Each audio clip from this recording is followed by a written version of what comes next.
ছেলেদেরকে fast food না খাইয়ে বা নিজেরাও খুব বেশি ফাস্ট ফুড না খেয়ে বাড়িতেই বানিয়ে ফেলুন চটপট পুষ্টিকর এই ধরনের টিফিন।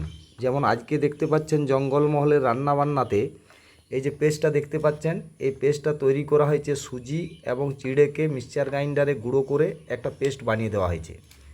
এর সাথে দিয়ে দেওয়া হচ্ছে গাজর ঝুরি ঝুরি করে চিড়ে দেওয়া হচ্ছে কাঁচা লঙ্কা, টক দই,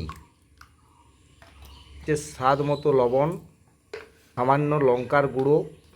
এটাকে ভালো করে একটা পেস্ট বানিয়ে নেওয়া হচ্ছে।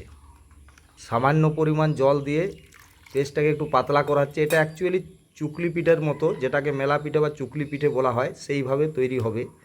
তার জন্য পেস্টটাকে একটু নরম করে নেওয়া হচ্ছে।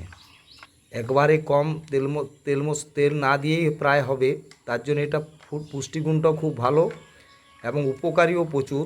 আপনারা বাড়িতে বানিয়ে নিজেরাও খেতে পারেন, বাচ্চাদেরকে টিফিন বানিয়ে দিতে পারেন। খুব উপাদেয় এই খাবারটি। এখন এটা কিছুক্ষণের জন্য একটু রেখে দিতে হবে ঢাকা দিয়ে। মধ্যে প্রথমে একটু তেল বুলিয়ে নেওয়া হচ্ছে, কম আঁচে করতে হবে এই পিঠাটা।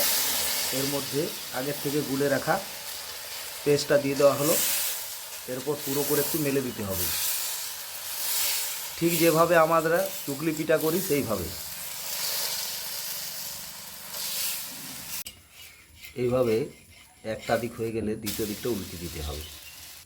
হয়ে গেছে দারুণ এক পুষ্টিগুণে ভরপুর, ফাস্টফুডের থেকে অনেক ভালো, তেল মশলাবিহীন সুজি চিড়ে দিয়ে চুকলি পিঠে টিফিনের জন্যে আদর্শ।